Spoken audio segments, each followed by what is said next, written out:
High everyone, how are you? Welcome to my YouTube channel. আমরা আমাদের প্রয়োজনীয় বিভিন্ন ধরনের অ্যাপস গুগল প্লে স্টোরের মাধ্যমে ইনস্টল করে থাকি। গুগল প্লে স্টোর অ্যাপসে লোকেশন অ্যাড করা খুবই জরুরি। যখন আপনি লোকেশন অ্যাড করবেন তখন আপনার মোবাইলের যে লোকেশন এবং কনফিগারেশন সে অনুযায়ী কিন্তু আপনার অ্যাপসগুলো ওপরে শো করবে। এই জন্য লোকেশন অ্যাড করাটা খুবই জরুরি। আবার এর কিছু খারাপ দিকও আছে। যখন আপনি লোকেশন অ্যাড করবেন তখন আপনাকে অলওয়েজ কিন্তু রেকর্ড রাখবে। গুগল প্লে স্টোর যে অ্যাপস আছে, অ্যাপসের অফিস একটি নির্দিষ্ট সময় পর্যন্ত আপনাকে রেকর্ড রাখতে পারবে যে আপনি কোথায় যাচ্ছেন, আপনার ফোনটি কোথায় আছে, এগুলো কিন্তু ট্র্যাকিং করে রাখতে পারবে। তাহলে যে প্লে স্টোরের সঙ্গে কীভাবে আপনি লোকেশন অ্যাড করবেন আজকের ভিডিওতে সেটি দেখিয়ে দেবো।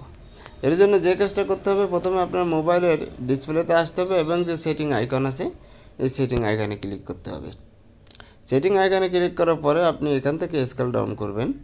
স্কেল ডাউন করে একটু নিচের দিকে আসবেন। নিচের দিকে আসলে আপনি অ্যাপস নামে একটি অপশন দেখতে পাবেন। এই অ্যাপসের উপরে ক্লিক করে দেবেন। অ্যাপসে ক্লিক করার পরে আপনি এখান থেকে ম্যানেজ অ্যাপস দেখতে পাবেন। ম্যানেজ অ্যাপসে ক্লিক করবেন।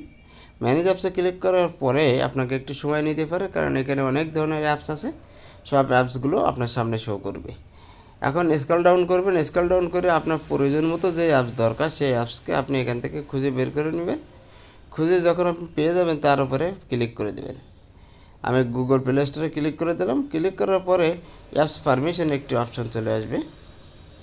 এই অ্যাপস পারমিশন অপশানে ক্লিক করলাম। এই অপশানে ক্লিক করার পরে লোকেশন দেখবেন যে নট অ্যালাউয়ের ভিতরে লোকেশন অপশান আছে। আমি এটি অ্যালাউ করে দিলাম। অ্যালাউ করলে আমার কাজ শেষ। এখন আমি এখান থেকে বের হয়ে আসলাম। এভাবে আপনি চাইলে গুগল প্লে স্টোরের সাথে লোকেশন অ্যাড করতে পারেন। Thank you all. আল্লাহ হাফিজ।